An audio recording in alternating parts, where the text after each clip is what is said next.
the sound? Is it coming out? Okay, Yes, good. yes. Good. Thank you for joining us tonight. I'm Jane Lang. I'm the director of the Neenah Historical Society. We're really glad you're here tonight for our presentation on the Welsh history and William Owen in particular, Welsh history of Winnebago County. What we wanted to do with this program is link to our current exhibit, which is Immigration Stories of Neenah. And did we bring copies of the book, Becky? Tracing Our Paths is the current exhibit that we have in place at the Octagon House now, and the William Owen story is a part of that. So that's what we'll be talking more in depth about tonight. Before we get started, I just want to give a couple of announcements and a couple of thank yous. Thank you to the Neenah Library for their partnership with us, and Mike Thomas in the back, give him a hand.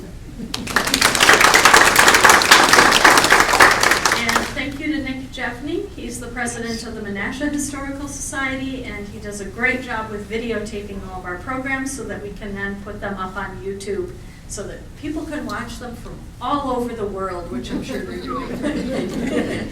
But we really appreciate that, Nick, so thank you.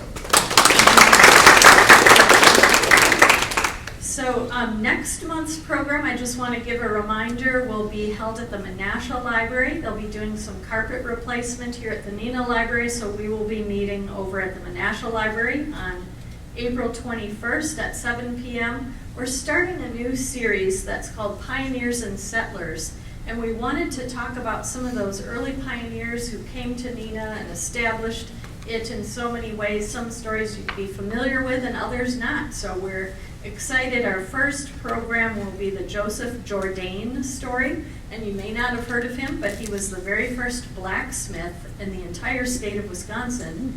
So that will be a very interesting program. I hope you'll join us on April 21st at 7 p.m. at the Menasha Library. And again, that actually has already been videotaped. We did that ahead of time, so that one will be airing live on that night on YouTube as a premiere. Pretty exciting. Other announcements, we have our annual meeting that will be coming up on May 26th.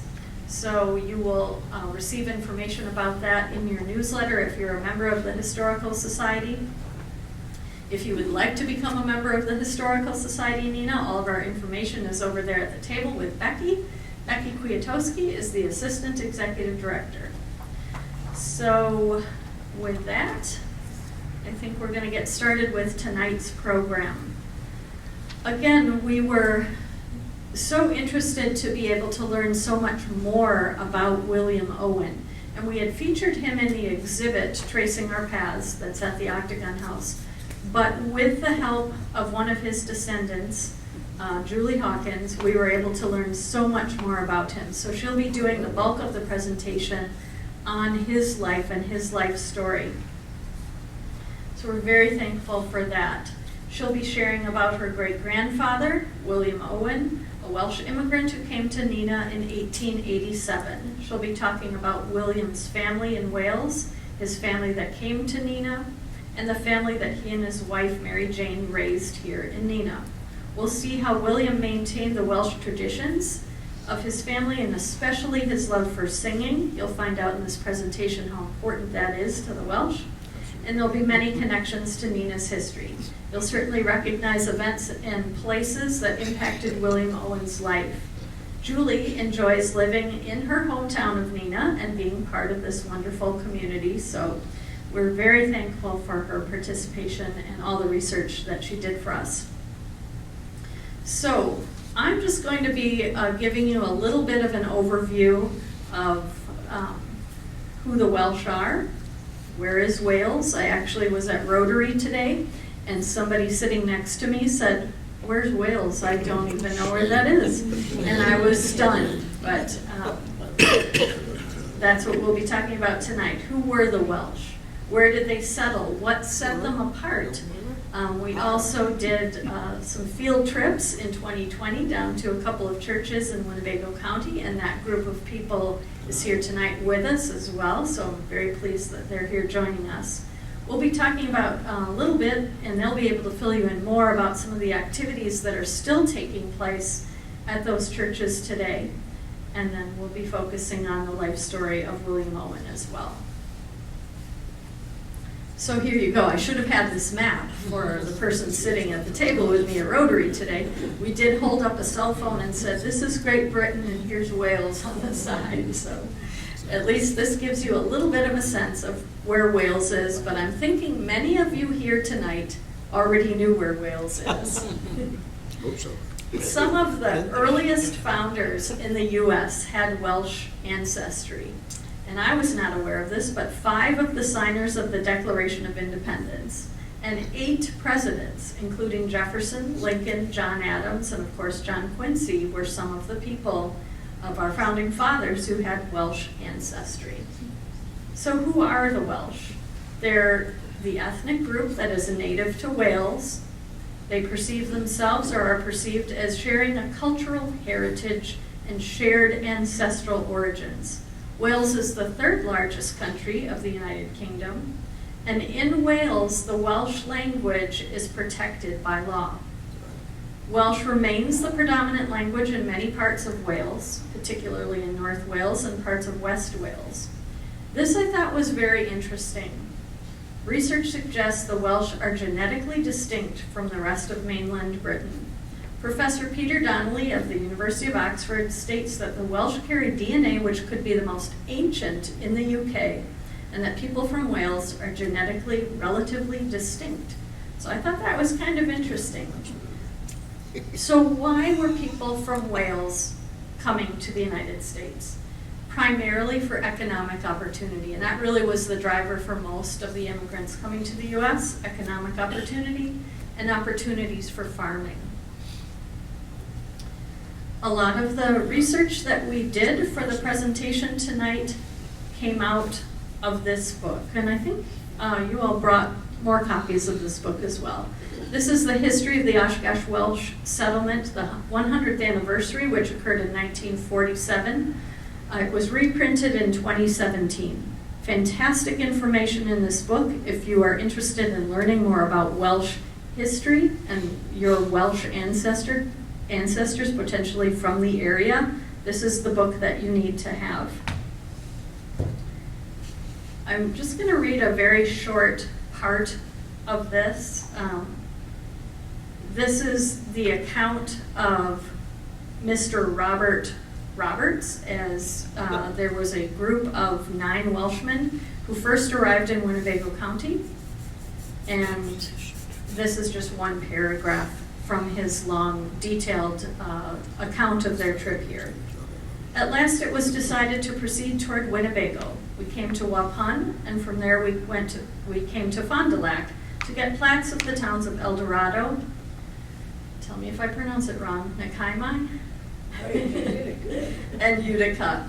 Then we came to Rosendale and on to David Hyde's Tavern. There was a young man from Anglesey by the name of Thomas Hughes working there, and William Williams and I were from the same shire, so we felt attracted to the place.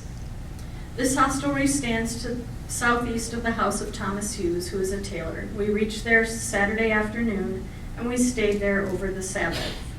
I just think it's fantastic that we have written accounts of the first 9 Welsh men who arrived in Winnebago County.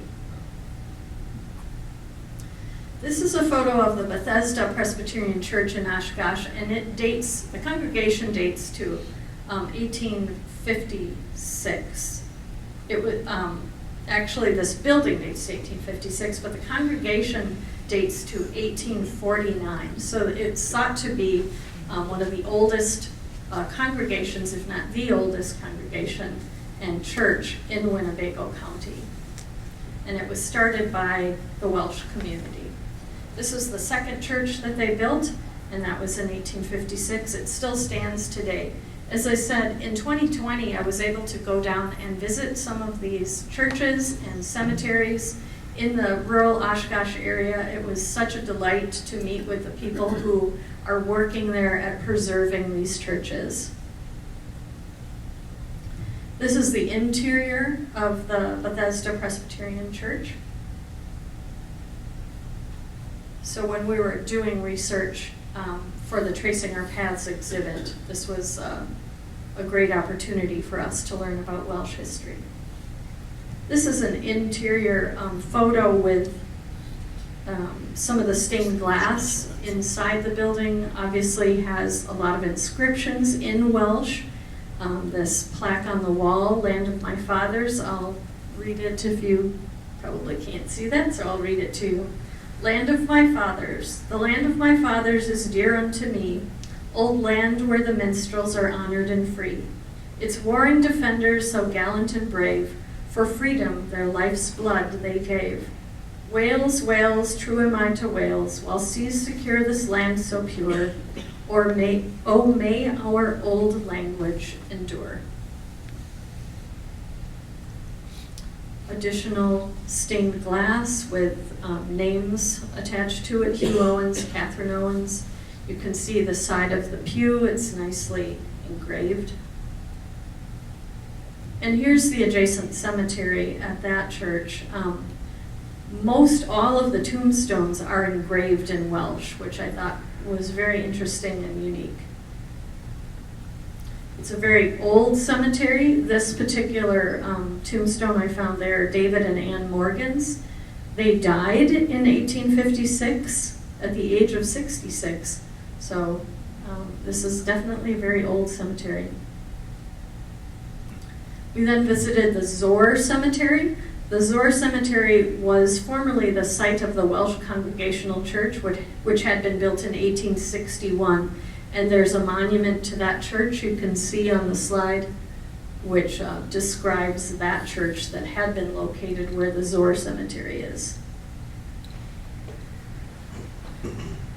This is a photo from the congregation of the Pinel Church, which was a Calvinistic Methodist church established in 1856, located in El Dorado, near the Winnebago County and Fond du Lac County border. Ongoing renovation of the building has been taking place, and they're doing a fantastic job. There are still frequent events related to Welsh history, such as Welsh hymn sings, Gaman Baganis, occurring here on a regular basis. And they will tell you more about that at the end of the presentation. This is a photo from a Gaman Bagani that took place in 1946 at Pinel Church. Another picture of that taking place. I love to see how packed that church is with all of the congregants happily singing away, and that is the organ inside the current church. Another view of the interior of Pinel. They have a great collection of artifacts at Pinel, dating back to the earliest days, so it's very worth your while to go and check that out and learn more about what was taking place there. And they did bring some items tonight to share as well. So we came across a couple of very old newspaper articles describing what was going on in the early days, especially as it relates to this type of Welsh gathering that was called an Eisteddfod. I hope I'm pronouncing these words correctly. But this was a competition of poetry and song that was conducted in Welsh. So we had a couple of articles, one from December of 1897. I'll read just a tiny bit of it. The competitive musical and literary festival of the Union Welsh Sunday schools of Bethesda, Pinel, Zor, and Oshkosh Salem churches closed Wednesday evening after 3 sessions during the day at 10:30, 2, and 6:30 o'clock.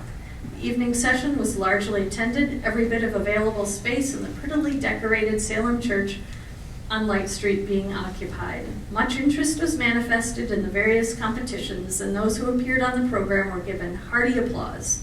And then it lists who won the various competitions that were held. But I just think it's such a fascinating thing that 1897, they were conducting these traditional Welsh gatherings, and it still continues today. This is the Pinel Welsh Chapel as it looked in 2021.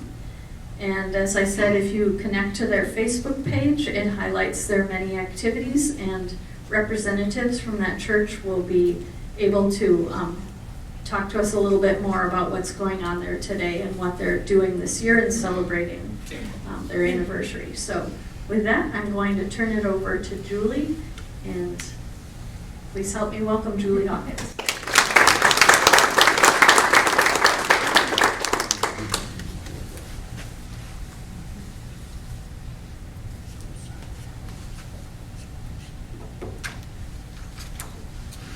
My great-grandfather, William Henry Owen, was born on April 26, 1868 in Bedgellert, North Wales.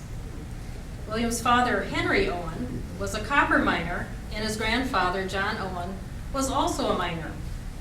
William's mother, Laura Jones, was born in Bala, South Wales. By age 24, census records report she was living in Bedgellert with her father, William Jones, a widower, who was a butcher and sexton. Henry and Laura were married in the parish church of Bedgellert in 1861. They had 5 children: John, Elizabeth, Sarah, William, and Henry. Tragically, William's father died in a mine accident at the age of 31 in November of 1870. William was just 2 years old, and his brother Henry was born a few months after their father's death.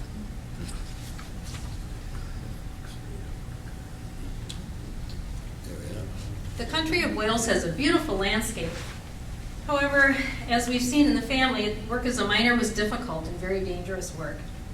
Children in Wales would go to school until age 14 and then go to work to support the family.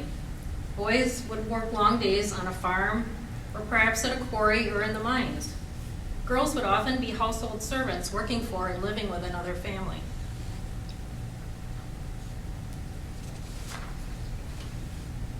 This picture is a drawing by Neenah artist Henry Young based on a photo of William's home in Wales. You can see the rocky mountainside behind the home. In the 1871 Wales census, Laura Owen, head of the family, age 35, was a widow working in a petty shop. Her children at home were John, age 9, Elizabeth, age 7, Sarah, age 5, William, age 3, and Henry, age 2 weeks. I can only imagine how difficult life would have been for a widow raising 5 young children at that time. 10 years later, in the 1881 Wales census, Laura, now age 46, has the occupation of pauper. Her children at home were William, age 10, and Henry, age 8. Both children attended school. By then, the 3 oldest children had left home to go to work. The family suffered another loss when William's sister Sarah died in 1883 at the age of 17. That same year, William's oldest sister Elizabeth came to America.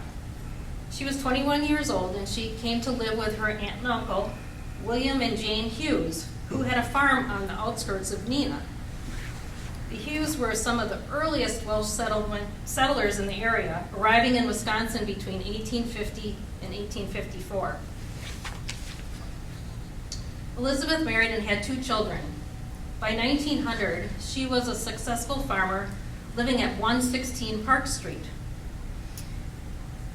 That Park Street's now Lawton Boulevard near Shattuck Middle School. So later she had a 7-acre poultry farm on County A near the corner of Commercial and Cecil Streets. Elizabeth continued to live in Neenah until she died in 1942 at the age of 79.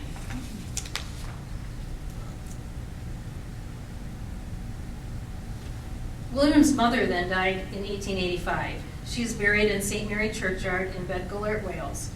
The inscription on her gravestone translates to, "In loving memory of Laura Owen, widow of Henry Owen, Gwynant Street, Bedgellert, who died March 8, 1885 at the age of 49. What she could do, she did." William's oldest brother, John Owen, remained in Wales with his wife and family.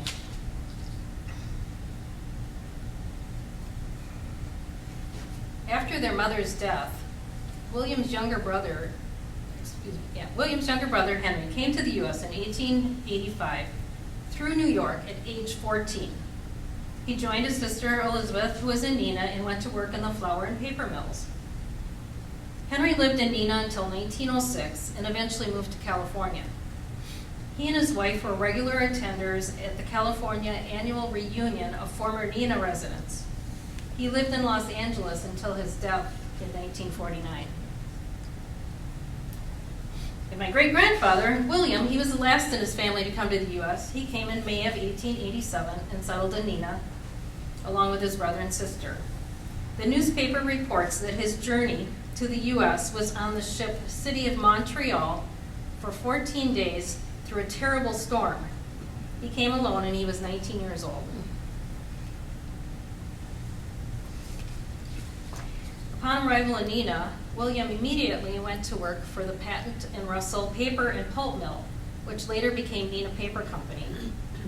At the start, he worked 12-hour days, earning 75 cents for the day, supplying wood for the pulp grinders. He walked to work or rode a bicycle, as he never learned to drive a car.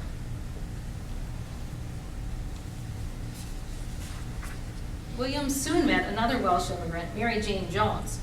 She had come to Neenah in 1888 at the age of 18, and she was living with her uncle, Thomas Jones, who was a local ice dealer.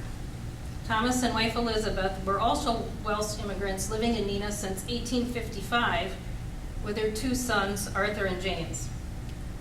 This picture was likely taken in Wales just before Mary Jane left for America. She's in the center, and on the left is her mother, Eleanor Jones Sambrook, and her grandmother is on the right, wearing a traditional Welsh dress. William and Mary Jane were married in 1894 at the Welsh Congregational Church in Neenah. The wedding occurred at 8 o'clock in the evening. The bride was handsomely dressed in white Henrietta and carried roses. The bridesmaid, Miss Emilira Jenkins, was dressed in pink Henrietta and carried roses. The groomsman was Mr. Henry Owens, brother of the groom. A pleasant reception was held at the residence of Mr. Thomas Jones, uncle to the bride. In the evening, when a bounteous repast was served, many fine presents were made to the happy couple. Their future home will be on Columbia Avenue, where their many friends wish them much happiness. William and Mary Jane received a special wedding gift of $200 sent from Mary Jane's grandmother from Cardigan, Wales. $200 then would be about $6,000 value today.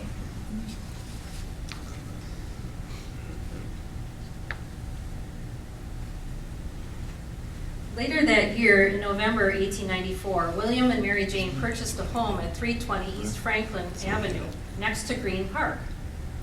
Their home mortgage was for $1,350. That's about $42,000 today. Mortgage payments were $100 per year, plus 6% interest for 12 years, and a final payment of $150 due in the 13th year. William's hard work in the paper mill allowed him to pay off the mortgage just 7.5 years later in May 1902. The Owens home was one of two cottages built by Charles W. Howard next to each other on East Franklin Avenue. Originally, the homes were of the same plan, mirror images of each other. Over the years, though, remodeling has changed the look of the front of the houses, but if you look at the houses from the back side, you can still see the same features of each. The Neenah newspaper had several reports of friends gathering for parties at their home. This one was in 1904. Mr. and Mrs. William Owens very pleasantly entertained a party of lady and gentleman friends last evening in their home on Franklin Avenue. The evening was spent in cards, games, and music. Supper was served, and all spent a delightful evening. As we heard earlier, the Neenah Welsh churches were part of a larger Oshkosh area settlement that began with 9 men from Waukesha seeking homestead property in 1847. Over the next 50 years, the settlement grew as more Welsh immigrant families came, and families spread throughout the area. The Oshkosh area settlement included 9 Welsh churches, 2 of which were in Neenah. The old oldest Welsh church in Neenah was the Welsh Calvinistic Methodist Church, organized in 1848 with 5 members, beginning first with a Sunday school and prayer meetings. An acre of land was purchased, and building began in 1856. The cost for the building was about $800. Located at 501 Division Street, between Higgins and Elm Streets, the church was known in the city as the Brick Church. But among the Oshkosh area settlement, the congregation was known as Sharon Church. There was no resident pastor.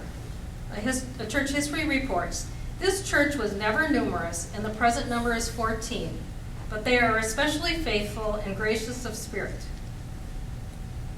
Around 1900, services were discontinued and members transferred to other churches.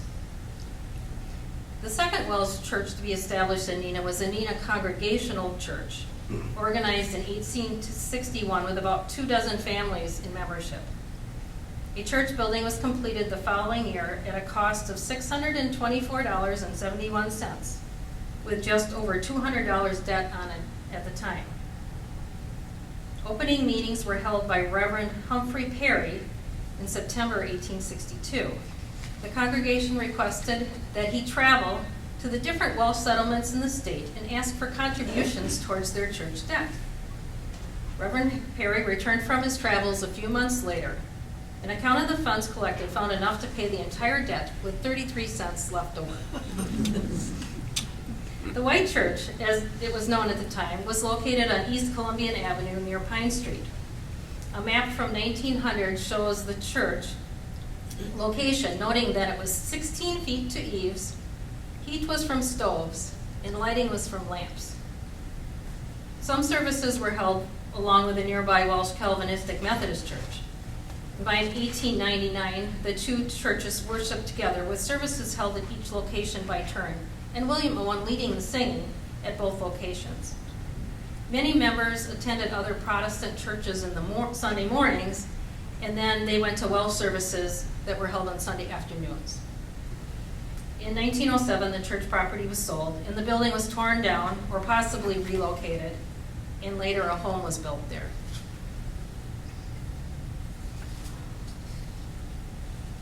William and Mary Jane welcomed 3 sons into their family: Willem Arthur in 1898, Ambrose in 1902, and Emlet in 1904.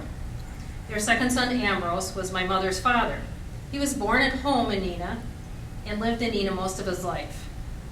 He and younger brother Emlet were not given middle names, a fact that my grandfather would mention from time to time as a bit of an inconvenience.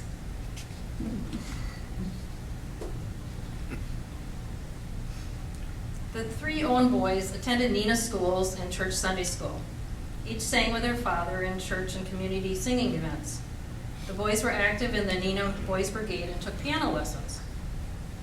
Ambrose and Emlyn delivered newspapers for the Neenah Daily Times. As first-generation Americans, the 3 Owen boys benefited and thrived in the growing Neenah community.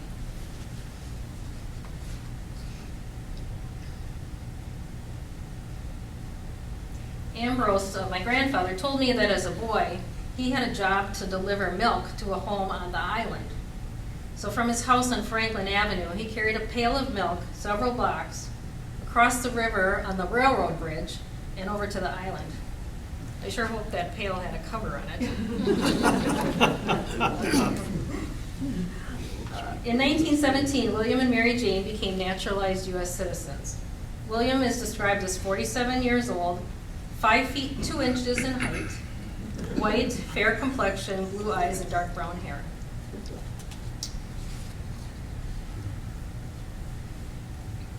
He continued working at the paper mill, which by then was Neenah Paper Company. The Neenah Mill, located at 135 North Commercial Street, is the oldest continuously operating mill in their company, having been founded in 1873 and still operating today. William first worked in the pulp mill, supplying wood for the pulp grinders. Later, he was promoted to wet pulp machine runner. After he'd been there about 7 years, the pulp mill was dismantled, and William transferred to the paper mill department. He became head cutter runner when the new paper machine number 1 started up in about 1901. William would have been working at the mill when the first mill brand watermark, Old Council Tree Bond, was introduced by Neenah Paper in 1908.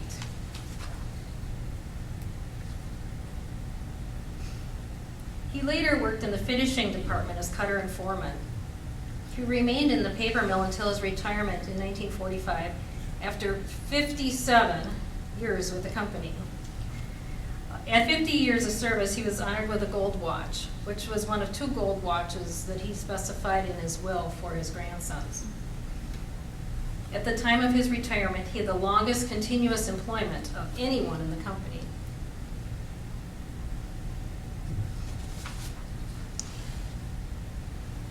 Singing is an important national tradition in Wales that William and brother Henry brought with them to America. After only a short time in Neenah, they were popular singers in the community. Here's just a few of the ones that he sang in. They were in the Neenah Choral Society in 1898, along with several other prominent Neenah citizens. They sang with the Riverside Male Quartet at the Universalist Church in 1899, and with the Twin City Male Chorus Club at their first concert in 1901, which was held at City Hall Auditorium. At a singing contest in 1905 at McKinney Township, first prize was awarded to a quartet that included William, and he won a prize for his tenor solo. He sang in a double quartet at the first campfire at the brand new S.A. Cook Armory building in April 1907. And another occasion, he sang with a group called the Reliability Male Quartet that sang for a Knights of Pythias gathering. William wrote a song for the occasion, the Pythian Song of Victory. It made a great hit and was greatly enjoyed. In addition to singing, William and Henry attended area concerts featuring Welsh singing. One was in 1910.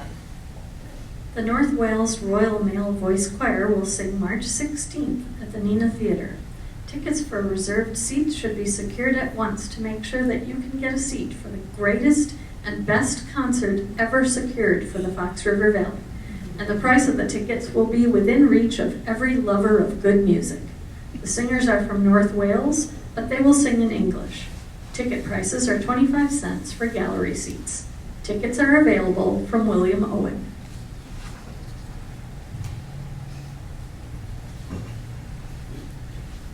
Neenah's Memorial Day celebration has continued a long tradition.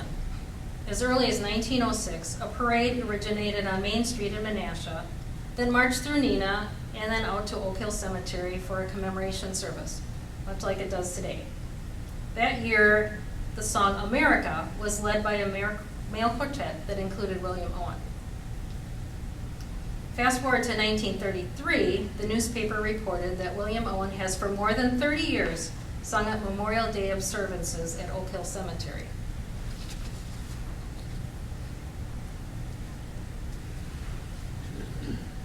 William was a member of the Neenah Eagles Club, and for over 20 years helped organize an annual Mother's Day celebration. I wonder if it was his mother's early death that had a part in him wanting to honor all mothers. In 1935, William Owen was named to a committee to arrange for the annual Mother's Day observance that was held in Eagle Hall. The public was invited, and the program included William Owen leading community singing of America and I Love to Tell of Mother. Reverend Van Bogart of St. Margaret Mary Church gave the principal address. The Eagles Club was also a place where William could use his musical talents all year round. The 1930 Christmas party stands out as a delightful event for Neenah children, with 400 pounds of candy purchased for the event. Santa Claus distributed his goodies to 500 children when the annual Christmas party of the Neenah Eagles was held in Eagle Hall. A program of vocal and instrumental numbers, recitations, and other novelties was carried out to the joy of the youngsters. A beautifully trimmed Christmas tree graced the stage, where the Emmanuel Boys Orchestra was seated and played appropriate selections. The program was presented under the direction of W.H. Owen.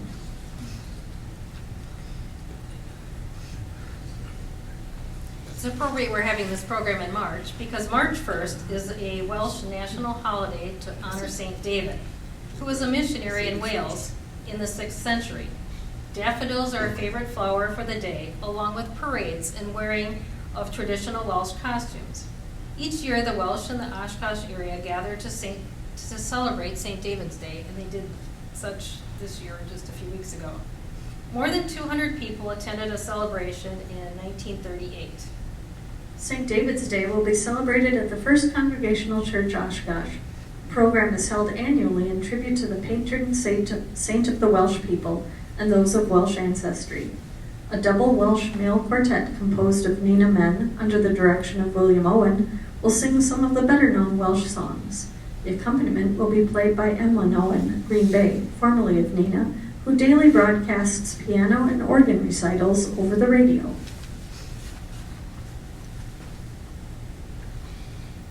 William traveled to Welsh singing festivals held locally and around the country. This was his passion and hobby, connecting him to the Welsh traditions. He went to Utica, New York in 1927 for a most unusual music festival. Welsh from all over the country, about 20,000 people, assembled for a 3-day festival with over $10,000 to be awarded in prizes. 10 choirs with 300 voices each competed for our first prize. The event concluded with a great singing festival on Sunday. On another occasion, William was among 800 people of Welsh descent attending an annual Welsh Song Festival held on a Sunday in 1937 in Welsh, Wisconsin, near Waukesha.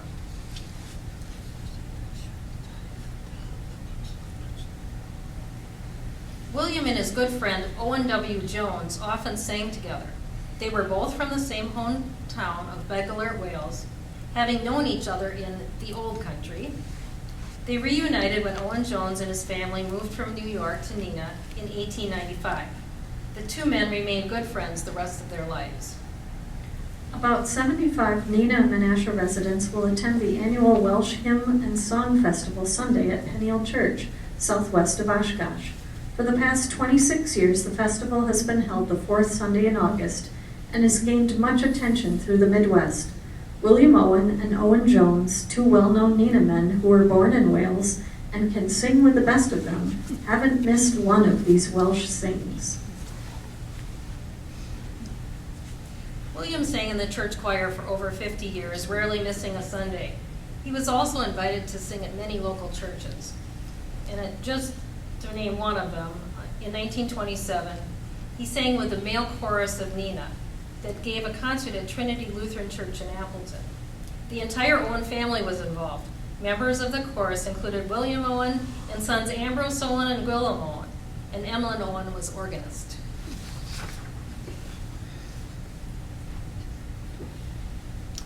There were many other places and groups where William sang. It's inspiring to learn of all the music that William brought to Neenah during his lifetime. He was at the Valley Inn for a Menasha Industrial Baseball League banquet in 1925, and at the Equitable Reserve Building for National Fraternal Day in 1935. From 1936, a program will follow installation of officers of Paper City Camp Number 612, Modern Woodmen of America, at 8 o'clock Wednesday night in Eagle Hall, was announced by William Owen. The program includes the Scanador Orchestra, musical selections, a male quartet, and recitations. Following the program, refreshments will be served and dancing enjoyed until a late hour. The public has been cordially invited. It just sounds like a wonderful evening to me. In 1941, he was at the Valley Inn on a Sunday night for the 3rd annual Christmas party for employees of Neenah Paper Company.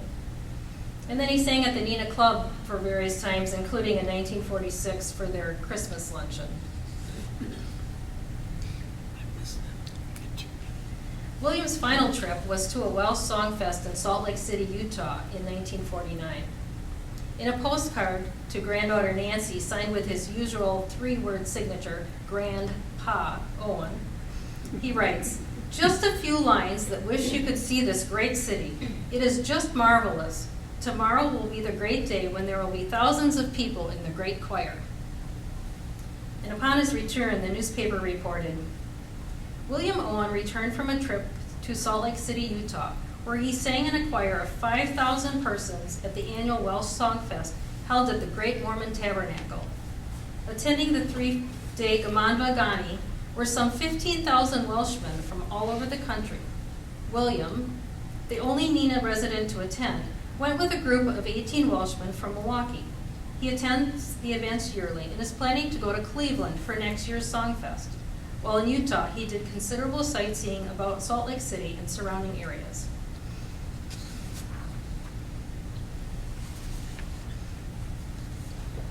William's wife, Mary Jane, died in 1936 at the age of 65. She was a member of the First Presbyterian Church and a Sunday school teacher for 25 years. She was remembered in her obituary as a woman of deep religious conviction which found expression in practical service and life. She was devoted to the home circle and her friends. Both William and Mary Jane embraced life in America and in the prosperous Neenah community.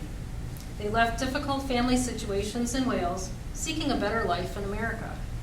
Through hard work and by God's grace, William and Mary Jane raised a family that left a legacy for generations to come. Their oldest son, Willow, graduated from Neenah High School in 1919 and attended Carroll College in Waukesha. He later moved to Los Angeles, California, and worked as a teacher until he died in 1939.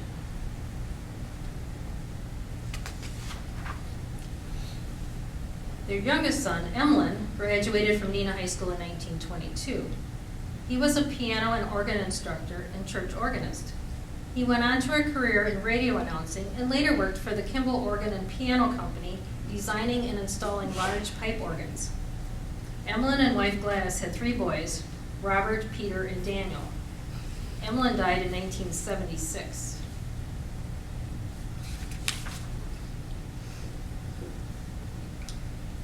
As a young adult, middle son Ambrose played tennis and was treasurer with the Doty Tennis Club. He was also involved in theater presentations at Doty Park.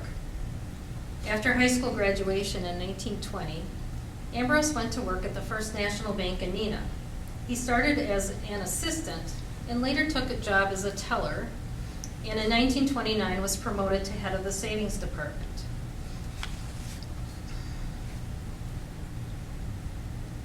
Ambrose went to banking school in New York, receiving a certificate from the American Institute of Banking and an advanced certificate from the banking school at Rutgers University.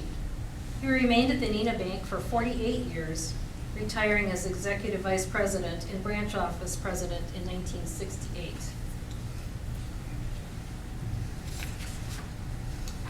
Ambrose and wife Marion remained in Neenah to raise their family. Their oldest son, David, died of illness at 2 years old, and 2 more children were born to them, Nancy, who was my mother, and John. They were active in the First Presbyterian Church and in the Neenah community. Ambrose served on the Theda Clark Memorial Hospital Board, Neenah Library Board, and was treasurer for the Neenah Club and local Red Cross. Ambrose kept his mind and wit and good nature until his last days. He died in 1994 at the age of 92.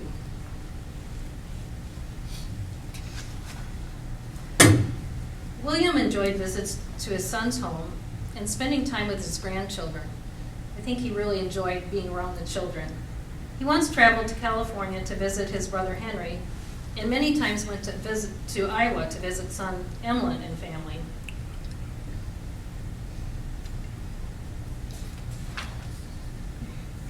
William and Mary Jane had 6 grandchildren, one of whom is currently living. There are 15 great-grandchildren, 18 great-great-grandchildren, and 10 great-great-great-grandchildren. 14 of their descendants live in the Neenah and Fox Valley area, and others live throughout the U.S. I believe William would be very amazed and proud of his family living today.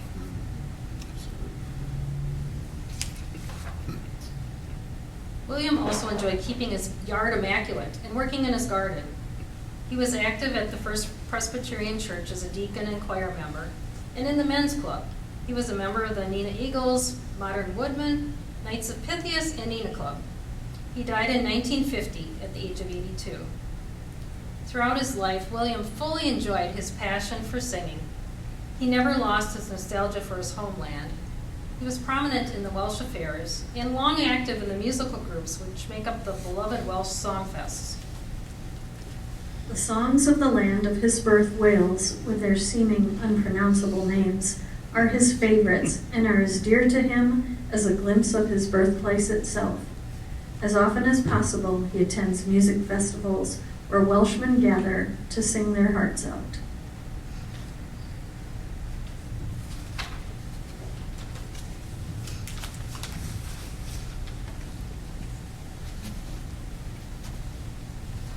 We're now just going to, hopefully this will work, we're going to show you a video that was created by the group working on the preservation of the Pinel Church.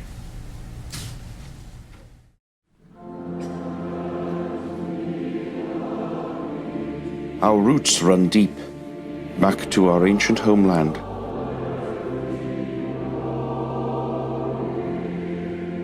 We trace our lineage to the mountains of Eryri and the valleys of Ceredigion and Powys, the fertile meadows of Ynys Môn, the green hills of Gwent and Glamorgan. And to this day, we still feel the pangs of Hiraeth calling us home. For we could not stay there forever. In hard times we gathered what little we had and joined thousands upon thousands of immigrants, braving the fierce seas. We landed in New York and travelled by steamboat and railroad to our new home, a place called Wisconsin. We were told there would be land of our own to farm, some of it much like the terrain in Wales. There would be riches buried in the earth and opportunities to build a new life in a better land. For some of us, Wisconsin was our intended destination. For others, a place to pause on a longer journey. We brought our families, fathers, mothers, daughters, and sons, and we encouraged others to follow us from the old country. The farmer, the miner, the stonemason, and the quarryman all brought their skills to this new land. We brought our language, our faith, our love of poetry and song. We fought to save the Union and end slavery. We heeded our preachers' words and raised new generations to build this country we now called home. And by the dawn of the 20th century, we numbered in the thousands in settlements across Wisconsin. La Crosse, Dodgeville, Watertown, Columbus, Oshkosh, Racine and Milwaukee, to name a few. We left indelible reminders of our presence at places with names like Bangor, Cambria, Welsh Prairie, and Wales. As we became Americans, we never forgot our roots, and our ancestors speak to us from across the generations. We honor our past and look to the future, reaching out across cultures and across oceans, and welcoming others to join us. We are the Cymry, the Welsh people of Wisconsin, and we welcome you to our beautiful home. Croeso.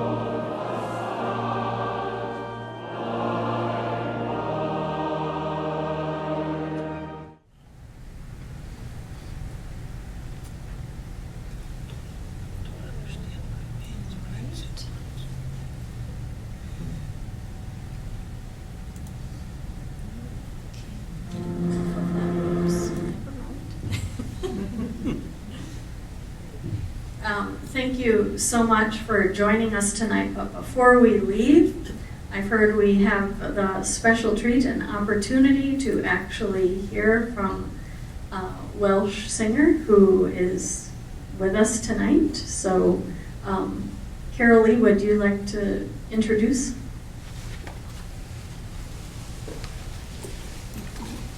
Yeah, right.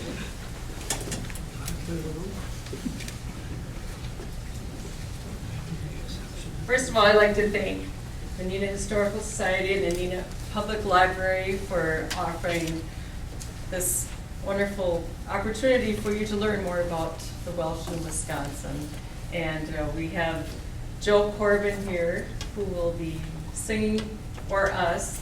But one correction, that wonderful video was by Robert Humphreys, and he is quite the Welsh historian, and he did use some of the Pinel Welsh Chapel pictures, but we can't take credit for putting that together. It was wonderfully done by Robert Humphreys.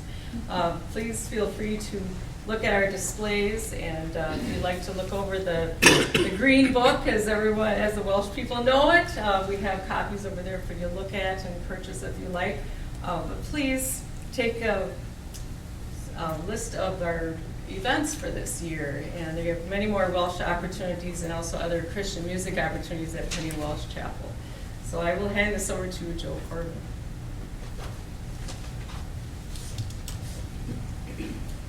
No star.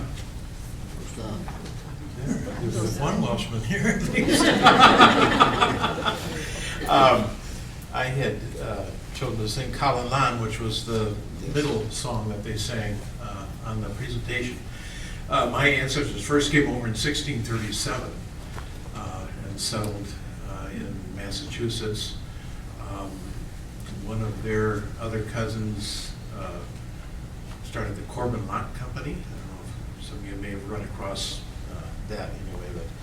But so anyway, I get a chance to go directing all around the country, leading Camanvoith, which is a plural of Camanvagani is Camanvoith Cani. So, Calaman.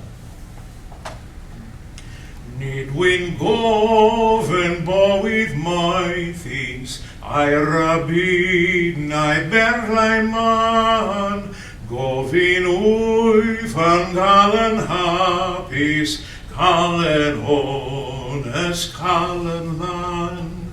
Cael yn lan ein llondau oni, teg ac yw'r na lili dlos, dim ond cael yn lan all gani, canu'r dydd a canu'r nos. I seek not life's ease and pleasures, earthly riches, pearls nor gold. Give to me a heart made happy, clean and honest to unfold. A clean heart o'erflown with goodness, fairer than the lily bright. A clean heart forever singing, singing through the day and night.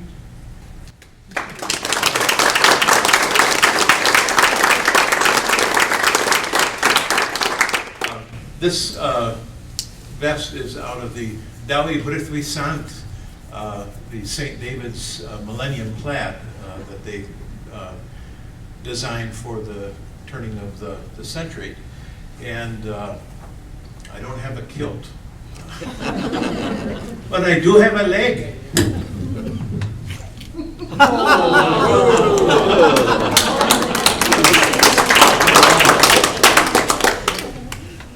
When I first, I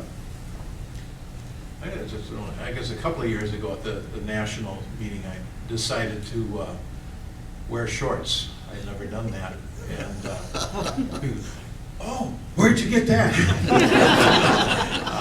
But I wouldn't recommend going through what I went through to get it. So anyway, but the 100th anniversary of the Welsh Camanvagani singing at Pinel Chapel fourth Sunday in August, 28th of August. The week prior, there's all sorts of events, and I know there's posters listing all of those things there. So you're all invited. I saw a lot of lips moving when I was singing, so that means you've got the bug. So anyway, so Carol Lee.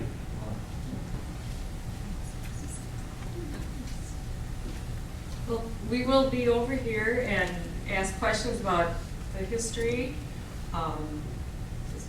or our events, singing things. Yes.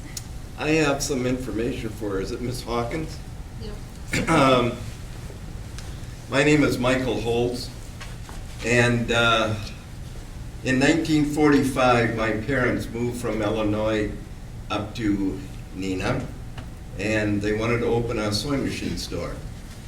And at the time, there was no buildings in Neenah, and next to the Valley Inn, which the picture was shown up here, was Olean's dress shop, and then there was a space which was a walkway between Wisconsin Avenue into the back where you could park a car, and then another building, and it was about the width of my arm length.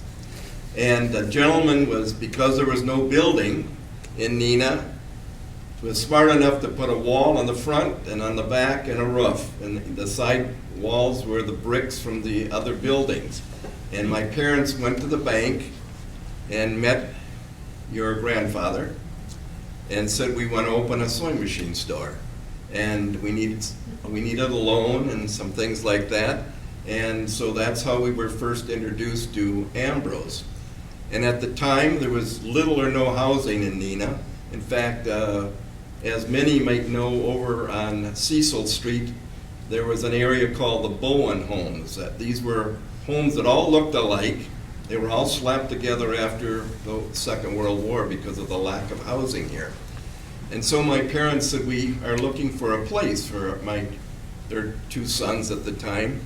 And it turned out that Ambrose said, well, I have a father who has a home on Franklin, and he's getting up there in age, and we would like, he might be interested in taking in your family. And ultimately, we came to live there. And I remember he said he loved my mom and my dad and saw the two kids, and he said, no, you're not going to have any more children. And of course, my mother had a problem that she hadn't had a child for 8 years, so they didn't think they were going to have any. And a couple of months later, she announced she was pregnant. That was me. I will tell you, my brother, who couldn't be here today because he had surgery last week, said it was very interesting because, as it said, Bill was very integral in keeping his yard meticulously kept. And he said, boy, if Roy or Wayne, my two brothers, ventured off the sidewalk, boy, he was out there. You boys, get on that sidewalk, get off that grass. I came along, and I came in the house with my stroller and bumped into the walls, and I walked over anything in the yard, and he never said a word. And the driveway between the green and the house, we called it an alley because the garage was that was an access to get our car into the garage. Later it was discovered that why the city had to keep it plowed was it was called Paul's Place. It was we called it an alley, but it was actually a street. And you're right, the next door house, the Franks that I knew, grew up with, was identical, and then Mr. Frank was very talented, and he added on to the house, which changed somewhat of the features. But we also had a stump by the alley, and that's where Bill would stand on the stump to get on his bike to go pedaling all over the city of Neenah. And my brothers were so proud, they talked about it years later, how Bill took him over to the Neenah paper, made arrangements to give him a tour, and my brothers said, you know, everybody there recognized your great-grandfather and acknowledged him. And now I understand, 50-some years, that's quite a legacy. So there's history, and I'm glad to be part of it. And he was a wonderful man. I was only about 5 when he passed on. My mom tells me that they allowed me into the hospital because he had a stroke, and Mom would come and shave him. And he wanted to see me. He couldn't talk anymore. But the hospital allowed me back then in the 50s to come. I crawled up by him and gave him a kiss and told him he was going to get well. And a couple days later, he passed on. So I'm so happy that this legacy of Bill Owen is reported here. My parents loved him, and he certainly was well thought of in the community.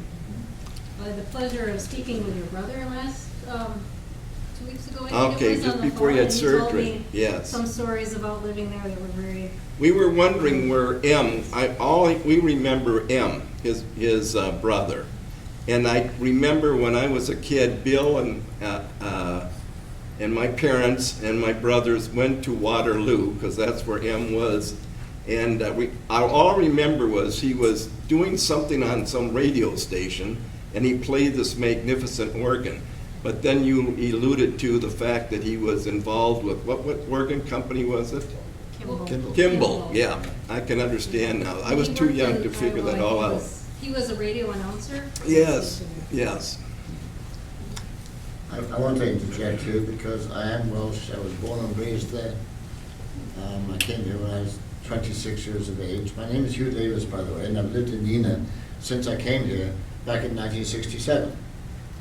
And so my wife, Mary, she is 3/8 American Indian, so we have some good blood here between When you started to show the video, I recognized Beth Garrett. By the way, it's Beth, 2 Ds. Mary and I went there for a honeymoon back in 1968. And in 2014, we went back there. And it hasn't changed one bit. There's a hotel they call the Royal Goat. I don't think we stayed in the same room, but we were in the same area. And it's a beautiful part of the Snowdonia mountain range in North Wales. I'm from Cardiff, South Wales, capital. My family were farmers. And like a lot of Welsh people, we left there to look for a better life. People say, well, how come you don't have a Welsh accent? Well, I don't have one really, but I was educated in Wales, you see. Not in Wales. What's that place called? England, south of Scotland, east of Wales. And that's why I don't have a Welsh accent. But I don't speak the language either. I can sing Carol Lan, I can sing a few Welsh rugby songs, which I will not repeat right now. And but I'm Welsh. I'm also an American citizen. And I'm very proud to be here. And I'm glad America took me in. Thank you. Was the Welsh language outlawed for a while? Oh, yes. Yes. It's very much alive today. Yeah, I know that, but yeah. a lot of people don't have the Welsh accent because it wasn't, you could learn Welsh. Right. You only got to go into Wales a little bit and you run right into it, particularly in North Wales. And of course the reason is when the Romans invaded, they got about as far as the Welsh borders, and the barbaric Welsh, I don't want to say drove them back, but they were not allowed to infiltrate. And they built a great ditch, it's called Offa's Dyke, and it's there to this day. It separates England and Wales. It's just a ditch, but it's there. And so the Romans probably thought, well, okay, you stay your side, we'll stay our side, we won't bother you, you don't bother us. So they were able to maintain the culture. Scotland the same. And if any one of you go to Britain and you want to see what the castles are, you've got to go to where I was born and raised. That's where all the great stone castles are. And or castles, if you call them over here. And yeah, it's we're a land of song. I can't read music, but I sing in the choir, which I love to do, and it's one of the things which the Welsh are blessed with. And rugby, and what else? Coal miners, that's all gone now. Steel making, and yeah, we're a small country about the size of Israel, but we seem to be all over the place. Anyway, I'm going to shut up and just hand it back. Well, thank you so much for joining us tonight, and we just really appreciate this opportunity that we've had to share a little bit about Welsh history, and particularly the life of William Owen and how he impacted the community. So thank you for joining us, and please stick around if you'd like to ask any questions or just continue hanging out. But we're so happy you're here tonight, and thank you for joining us.